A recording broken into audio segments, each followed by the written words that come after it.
I'm Jen Taylor Skinner, and this is the Electorette. On this episode, I have a conversation with Latosha Brown, the co-founder of Black Voters Matter. I've been a long-time admirer of the work of Latosha Brown and of Black Voters Matter, so I was really excited to have this conversation. We talk about everything from voter suppression to whether or not we need to establish a Department of Democracy in this country. And that was Latosha Brown's idea, and I really love it. And of course, we talk about the Black Voters Matter bus, also known as the Blackest Bus in America. And you may have seen these buses. They use them to travel around the country to connect with voters. Latosha Brown is dynamic, and she's truly a powerhouse.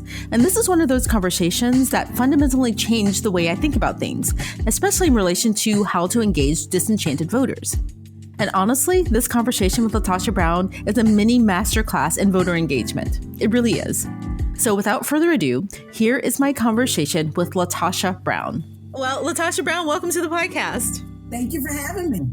Why do I always want to call you Miss Latosha Brown? I don't know. Because that is my social media handles. That's what I think. I have to tell you this quick story. So a few years ago, it feels like it was a lifetime ago, but a few years ago, I was talking to this friend and I was like, you know what? After the 2016 election, I said the stuff that happened in Wisconsin and all of the voter suppression. And I was reading Carol Anderson's book, One Person, No Vote. And I was just so mad. And I said, you know what? Somebody needs to go to all of these Black communities and just tell them, what they're facing and just get everybody out. And she was like, somebody's doing that. And I was like, who? And she said, have you heard of Latosha Brown? And I was like, no, let me look her up. And so I've been following you ever since. Oh, wow. And I saw that bus and I was just so inspired by you. Thank you. Well, thank you for one, the platform that you have. I love these talks. And so really happy to be a part of this. In addition to that, I think that that's part of the process. I think we need to really talk about this more. We talk about this from within a political kind of paradigm perspective of, who's the candidate and who's the party. But I do think we need to have more conversations around what are we really fighting for? Like, what is it that we really need to do in our communities? And really like this state of democracy. Where is democracy and what's our role in it? And so we need to have some real honest conversations that are grounded in what we have to do as we the people to make sure that we've got democracy. I think that's real important. That is important. Where's the bus now, by the way? I just want to know. The bus is actually, we had to I'm not going to say retire, but the bus has not been moving around as much as she normally does. But I do have really good news. So I have good news because it is 2020. This is a year that we're all kind of in quarantine. And I remember seeing this article about quarantine babies, that there was going to be a generation of babies that came out because of quarantine. We're all stuck in the house. And so I guess the same thing has happened with our bus because we've got a fleet of baby buses that we've started putting on the road. We've got 20 sprinters that we have in all 11 of our states. So we've got Big Mama Bus, but we've got baby buses that are going to be going all around Black communities, particularly in the states that we're working in, to encourage and inspire people to vote, to really be able to connect to our partners and bring some energy and excitement. But we also is actually serving a particular kind of function too. We've got, if you see the bus or you see our baby buses, we've got these big QR codes on the sides, on all sides of it. So you can literally just point your phone up or take a picture, and automatically what will pop up on your phone is you can get access to checking your status, whether you're registered to vote, to be able to get a voter registration form if your state does it online right there on the spot. And then 3, find out information about the deadline for voter registration and early voting, and go down to the details of where your voting place is. So we're hoping to use technology in a particular kind of way, and we've changed the design of the bus. And we've added it to our baby buses and our big bus. But we are launching our We Got Power voter outreach tour on the 18th because that's National Black Voter Day. First of all, that QR code, that is brilliant. That is brilliant. I love that. So if I see a bus, I'm going to point my phone. I love that idea. It's actually pretty cool. Like, I did it just on GP because I wanted to see, and it's pretty cool. But we're trying to find ways for people to be safe, to actually for us continue to do this work, but be creative of using technology so it can be safe, but we can still get the work done. And I think it's really, and to be interesting and cool. And I think it's kind of cool and fly too, right? It is. It is cool and fly. You're right. That's the perfect word. Yeah, of course. Of course, you're cool and fly. But let's talk about why you even need these buses, right? Every time I'm around a young person, they're like, no one really cares whether I vote or not, right? When you see things that happen, like in Georgia with Brian Kemp, his full-time job is voter suppression. It seems like, people start to get apathetic. Is that what you're seeing out there? It's interesting because the way that we talk about it, I understand what you're saying. And I think you're right that there is a lot of people really disenchanted from this process. And so, but the way that Cliff and I literally talk about it is a little bit different. I don't know if I think people are necessarily apathetic. I think people don't believe that their voice matters. I think that is real for folks. And so what we do is the reason why I say that is because I've never met a person that didn't care about anything. The key is we need to really center and find out what it is that they care about and then connect the process to that and really helping them to understand how voting impacts that. What we're usually looking for is we're looking for people to be, excited about voting or excited about, their belief around voting. And the truth of the matter is a lot of the things that we're hearing on the street, let's be honest, Jennifer, it's true that people don't see the kind of changes that they want to see. They are frustrated and don't believe that elected officials have been in their best interest. A lot of that, there's an element of truth to that. I think part of what we've got to do is we've got to reframe the conversation that in some ways we've made voting be more important than the voters. And so I think what we've got to really start centering our conversation on is as we're talking to people, which is what we do. When we meet people on the street and they say, I don't want to vote, or I just don't think voting matters. The conversation doesn't end there. And then the next place we go is not to try to evangelize them and let me turn you into the voter. That's not the goal. The second thing that we do is we listen. Then we ask them, I understand. One, we affirm that they're not crazy. When they say that to us, we say, you know what? We understand exactly why you feel that way. Because the truth of the matter is I do voting work and I felt that way. So you're not crazy. We understand why you feel that way. But what I'm interested in right now is tell me what it is that you really care about. Is that something you care about? And usually I have never talked to someone and they did not literally go into something that they cared about. And if you listen and you really listen to what they care about, you realize they're not hearing politicians or people elected run for office speak to those things. So there's a mismatch in the connection. I remember this young man that was really upset because his friend had gotten a lot of time in jail for something that someone else had done and only got probation because of what he felt because it was racism. And so as I'm talking to him, I make the connection. I was like, well, I know you were saying about voting, but do you know who made that decision? And then we start talking about the DA and we start talking about the judge. And I was like, you know who puts the DA in the judge? I was like, so the bottom line is, if you want that to stop, one way to stop that is we've got to get DAs in position that actually are more aligned with the values of our community and we won't just harm our communities. And to make that connectivity to what it is that they care about to the political process, 9 times out of 10, I can actually see a light bulb go off. So that part of it is what they're feeling is real, that sometimes these conversations about voting is such on the national level and in the national framework, but what they're really concerned about and they care about is what is happening to them locally, what is happening in their neighborhood. And they're not like us. They're not political wonkies like us that are literally going around and we think about eat, sleep, and breathe politics. They are working. They're thinking about their day-to-day lives. They are thinking about their jobs. And so sometimes what I think we have to do is, one, we have to listen and really figure out what people care about and help make that connectivity to what they care about, to understanding how voting can actually help them make some influence, but not put the focus and the value on voting, put the focus on them. That ultimately what we say to people is, they're like, well, it doesn't matter. My vote doesn't matter. What I will say is, yeah, but you do. I hear what you're saying, but you matter. And because you matter, there are decisions being made about you every single day. And I don't know about you, but any decision that is being made about me and my family every day, I feel like I need to be a part of that process, don't you? And so you shift the focus and the center of the conversation that is not about the power outside of them, but is you affirming the power that they have and their sense of agency and help them to make that connection. Because voting in America, particularly for some of us, and I'm going to say in Black voters in particular, It is not a good feeling experience. In some ways, it is traumatic and it's disappointing. And people don't affirm that.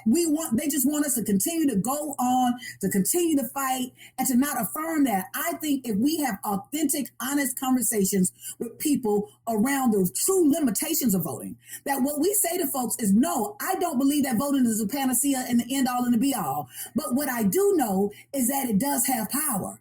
And that at the end of the day, if I'm trying to reduce the harm in my community, or if I am trying to hold people accountable that's harmed my community, or at least put people in office that will at least bring some resources and support to my community, that I'm not going to leave any power on the table.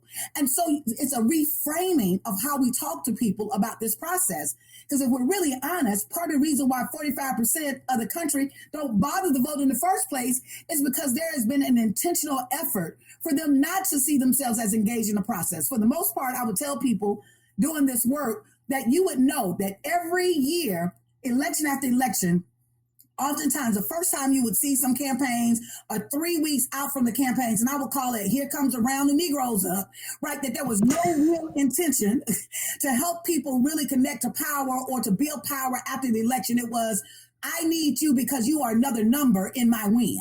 And so as long as that's the orientation for folks, people are going to feel like they feel because it is legitimate that they're feeling that way. But those of us who really understand power and really have that conversation with folks, I tell people, voting ain't about participation. Voting is about power. Right. And so let's talk about power. We're not going to leave. Do you want to leave any power on the table? And yes, you are right that there are limitations in terms of what your vote will do. But what I can tell you is anytime you operate in your agency, anytime that we can use our vote and whatever power we have to hold people accountable, to reduce the harm to our community, or to literally be able to forge an agenda that's going to look out for us, at the end of the day, that works for us. It is not the end all and the be all, but it is certainly a necessary tool that we need in our community because our community is so vulnerable right now. You know, we can just end the conversation right there. You've said everything I need to hear because you were absolutely right with the framing. It's the framing. I didn't think about that. That word apathy. I think we need to get rid of that word apathy because it's not apathy. No one has apathy for their own lives, right? Nobody has apathy for their own lives. And I think that's the piece of what we're saying is in many ways, we're complicit. We have created an environment that people believe that their vote is more important than them. The reason why we named our organization Black Voters Matter instead of Black Votes Matter, and there's a whole lot of times that people will say Black Votes Matter. I was like, no, we're not saying that. We're not Black Votes Matter. We're Black Voters Matter because in this process, there have been a whole lot of people who have cared about Black votes and not Black voters. And people know that. And it's the same thing, even when we talk about the 3/5 compromise, it wasn't about Black people being able to have some influence in the voting process. It was about the white South, the white controlled South wanted to use this population of slaves to help leverage them and their power, which is why you could count for 3/5, not because we wanted you to have some influence in the process, but we needed that number to leverage so that we would have an advantage over the Northern folks. And so Black people have continued to be treated that way. We continue to be treated like we are a number in a numbers game, like we're in some kind of political lottery, and we're the extra number to help with the winning ticket, instead of literally being treated as full citizens who go through extraordinary lengths to just to participate in this damn process. Now, I even think about myself. I stood in line for 3 hours to vote. I go across town in a majority white district. I go there. There are no cars. There's nobody waiting in line, to the point, literally, Jennifer, to the point that I actually thought, this cannot be a voting site. I thought I was at the wrong place. And sure enough, I saw a white couple, stroll in like they were going into Baskin and Robbins. They didn't have fear in the world. And I looked on the other side of town. People got stadium chairs and water and medicine and all kinds of stuff prepared. There's an expectation. It is a traumatic experience that Black folks are having in this country just to damn cast a vote. And so what happens is we're not acknowledging that. And we're not acknowledging that their frustrations are rooted in something that is real. That we're not acknowledging that even in a midst of all the hell that they've gone through or go through to continue to vote, that there are some limitations with that. And we're also sending a message that say, I hate when people say this, Jennifer, when folks say, well, if you don't vote, you don't count. How dare you? I don't count based on whether I vote or not. I count because I'm a human being that God created. My vote is me operating and demonstrating my agency as a human being to say that I am going to be a part of the process of decisions being made over my life. But that is part of it. We have to stop treating Black voters as we're just a number in a game. That fundamentally, these are human beings that care about their children. People say, well, what Black people want? I was like, we want the same thing everybody else wants. We want good schools for our children. We want to get paychecks that we can actually go to work every day and get paid for the hard work that we do. We want to be treated fairly. We want to go to a polling site and not have to worry about whether my name is dropped off the rolls or not having to wait in line for 3, 4, 5, 6 hours, not to really be treated like in some way we're trying to come do some illegal act. That fundamentally we have to literally change every single system in this country. But since we're talking about voting, we have to be honest about the whole electoral process, how Black folks have been considered and seen in that process, and even treated by both political parties, if we want to be honest. One party just completely builds itself, is now building itself up the exploitation of white fear or of proposed white fear. Another party is literally like, yeah, we need y'all, but go in the corner, we got you, like to operate as if we're a proxy. And so I'm saying that I really believe that if we have honest, authentic conversations, I think Black voters can actually be instructive of what it means to really build a real robust democracy. It has only been 55 years since the passage of the Voting Rights Act. The truth of the matter is Black people now vote on par with their white counterparts. I want you to think about that, Jennifer. The fact that, and then people are always looking at, well, it needs to be Black voters, y'all. We need larger Black voter turnout. This is the question I'm pondering around, right? The fact that white people have received the bulk of the financial, the political, the educational, the institutional benefits in this country, and only half of them are voting. How are you going to look at us and act as in some, and we're literally on par in spite of the voter suppression, in spite of not having candidates oftentimes that literally speak to us and directly to our issues. I actually think that Black voters are some of the most sophisticated, pragmatic voters in this country. There is no one that has fought and stood on the vanguard of fighting for democracy like we have. And so I think if we're talking to Black voters, instead of dismissing them as being apathetic, if we take the time to listen to what are their concerns and why they don't want to engage or why they don't believe in the system, it can be instructive of us really how we should reframe and how we should change these systems in a way that actually lends itself to a true participatory democracy. Well, I don't know if you read this book called Steadfast Democrats. It's really good. But they map the history of Black people and their devotion and the commitment to voting, and specifically for the Democratic Party, like when that switch happened, and the kind of the mindset of, why we vote and why we are so committed, because you're absolutely right. Like, we carry these elections. We carry these elections. We not only carry these elections, we are the founders of democracy in this country. That if you think about the founders of this country, were so short-sighted, they couldn't even see women as part of democracy. They couldn't see Black people as matter of fact, they couldn't even see Black people as human beings, right? So they had some severe vision limitations, right? But when you think about those who were in the 60s and before, those who really have pressed and pushed for democracy, Black people have been consistent. Black women in the women's suffrage movement 100 years ago, what most folks don't know is that the women's suffrage movement actually grew out of the abolitionist movement. It was actually those that were trying to push the end of slavery that laid the foundation and start pushing the whole idea around enfranchisement of citizens, of women in this process, and of Black people. And so that was a conversation that came out of that, in that space of social justice. And ironically, even though Black women stood with our white women counterparts 100 years ago, was more than 50 years before the rights of Black women were secured. And so even now I often think about it is, yes, we stood with you 100 years ago. Will you stand with us now? Because until voter suppression is completely ended, we can't celebrate women's suffrage. Until every single woman has free and fair access to the ballot, we can't celebrate that in the way that it should be celebrated, right? And so I think it's really important for us to do a couple of things. I think one is really important for us to think about And I often say this, my question is always, what is your radical reimagining of America? I put this out there that's interesting. A newspaper actually did an article about it. I was like, oh, okay. That I thought that one of the things that we needed to do is to establish a Department of Democracy.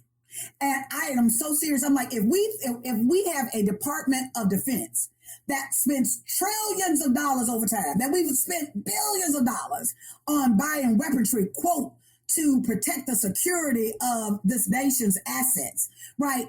We should also have a department in the United States that literally their focus is to protect the interests of citizens, their interest in our stake in democracy. And of course, yes, you can argue and say, well, it's kind of intertwined and integrated in all of these other systems. Well, how is that working out for us when we've got massive voter suppression? And what we have seen is that voting has become such a partisan issue that we're getting caught up that my right to vote is going to be more secure depending on what party is in office, that my ability to get free and access that means the political parties got too much power.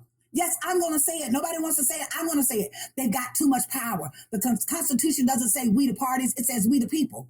And so there should be a Department of Democracy. The structure of how, I've got all kind of ideas. That'll be a whole nother show that I can talk about what that can look like. But that literally is holding those accountable, whether they're political parties, whether they're political figures, like literally holding folks accountable and creating a context of where it is we're raising it at the level like we do the Department of Defense to protect the rights, the constitutional rights, protecting the voting rights of the citizens of this country. We don't have that. That's a good idea. I love that. So tell me something. What do we do about people like Brian Kemp? Because it feels like Georgia is in crisis to me. I mean, I don't know how many. He's thrown out, hundreds of thousands, purged hundreds of thousands of people from the role at this point, right? And it's just criminal. It is criminal. I think there's a couple of things we have to do. The first thing we got to do is he got to go. So there's an election coming in. We should be thinking about right now. He should be gone. It shouldn't even be a question. In 2 years, it should not even be a question. So one, part of the reason why I think nothing really happens around voter suppression, because those that use it are never held accountable. There's no accountability. There should be immediately, particularly I'm hoping that if the Democrats take power, there should be an immediate, some kind of sense of accountability and holding them accountable. Those who have been bad actors in this process, they should be held to answer. There should be hearings and they should be held accountable.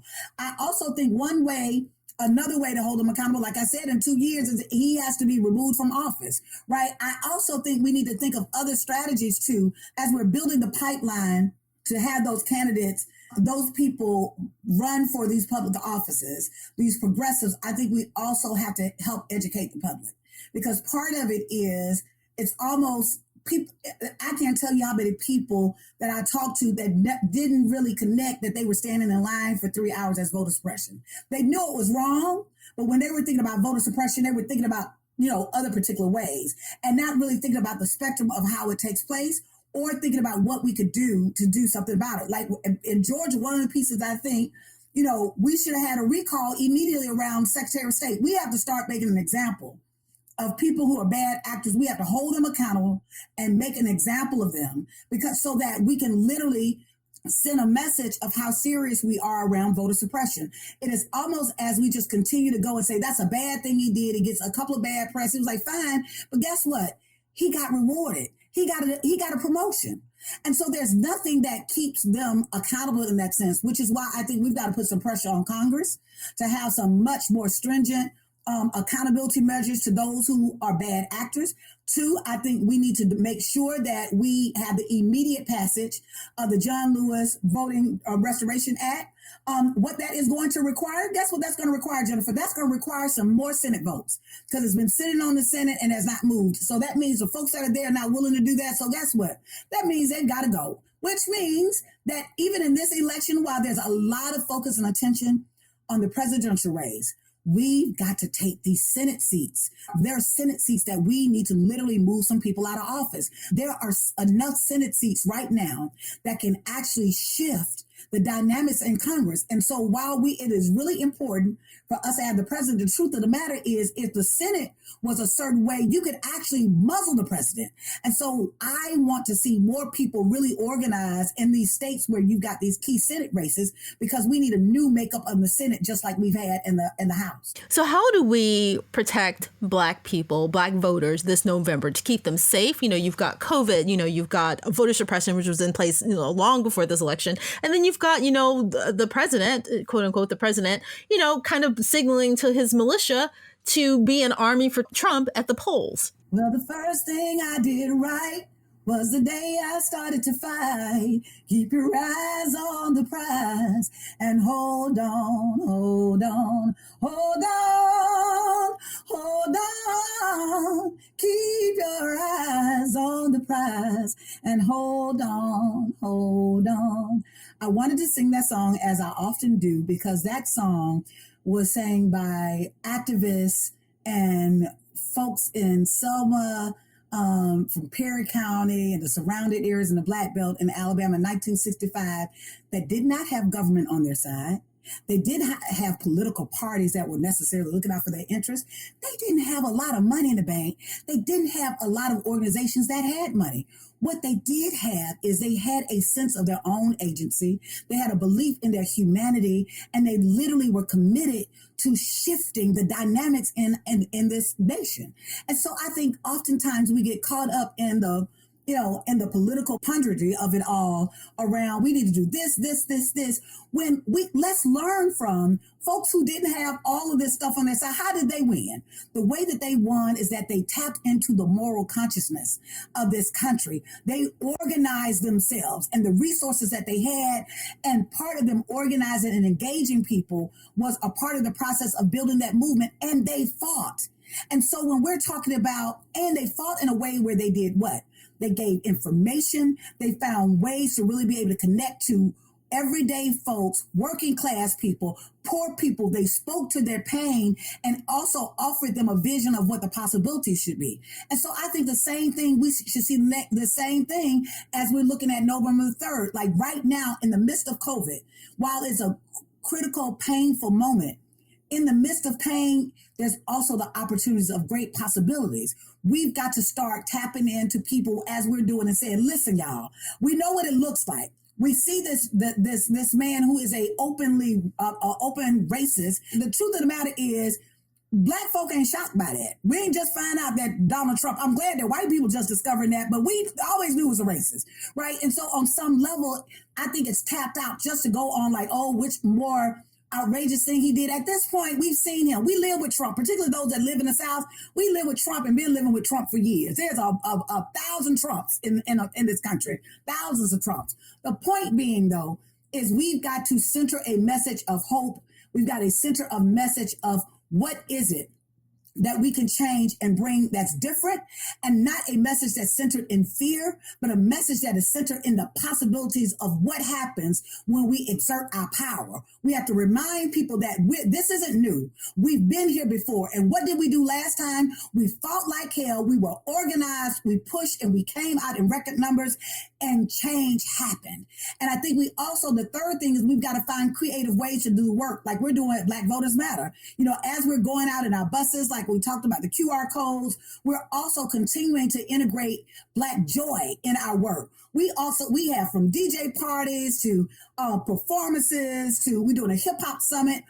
This is a traumatic experience for us, and we've got to find some ways to connect folks and to relieve the pressure, and so that we're not just focusing, which I often think happens, this message around fear, but that we're really pushing this message that we're going to radically reimagine this country and this nation, and this is our moment to transform it. This is our moment that America has been exposed in particular kind of ways, and that the boogeyman isn't just Trump, that America fundamentally has to change. What Trump did is he brought all of that stuff to the surface for us to see. And so since we're seeing it, now we've got to act and respond to it. And the way that we do that as people, we all have to put all hands on deck. That is not just good enough to say what the political parties can do, but right now we need people to see themselves as an active participant in the shaping of the new America that we all deserve. The America that does not put babies in cages because they got a different passport. An America that doesn't demonize the very people that build this country from the ground up. An America that's not afraid to say poor, that every time we're just talking about the middle class as if poor people don't live here and as if poor people are not taking the brunt of what is happening in this community. America that has a healthcare system that is not based on the exploitation of those that are sick, but really centered in this idea that we all deserve wealth, health and wellness. A country that the economy and the health of the economy is not based on the stock market, but based on how well our families are faring and taking care of themselves. And I think we have to paint that vision. As we paint that vision, more people will engage in the process. As more people engage, democracy becomes stronger. As democracy becomes stronger, we will get that much more closer to what the Constitution claims that we deserve in this country, right? In terms of our pursuit of happiness, of our wellness and being, of equity and justice and freedom for all of us. Well, you know what, Ms. Latosha Brown, I'm so grateful for you. Thank you for this conversation. You have moved me and you've inspired me. You've changed just in 30 minutes. You've changed how I fundamentally think about this whole process. So thank you so much. I'm so grateful for you. Thank you. Thank you. People can follow us, follow the Blackest Bus in America. So This is Jen Taylor Skinner. Apologies, but we lost our connection at the end of this conversation, so I wanted to tell listeners how they can find out more about Latosha Brown and about Black Voters Matter. If you want to follow Latosha Brown on social media, just search for @Miss Latosha Brown. That's @MS Latosha Brown on Twitter and on Instagram. And I'll put all of this information, as well as how you can support Black Voters Matter, in today's show notes. And thank you so much again for listening.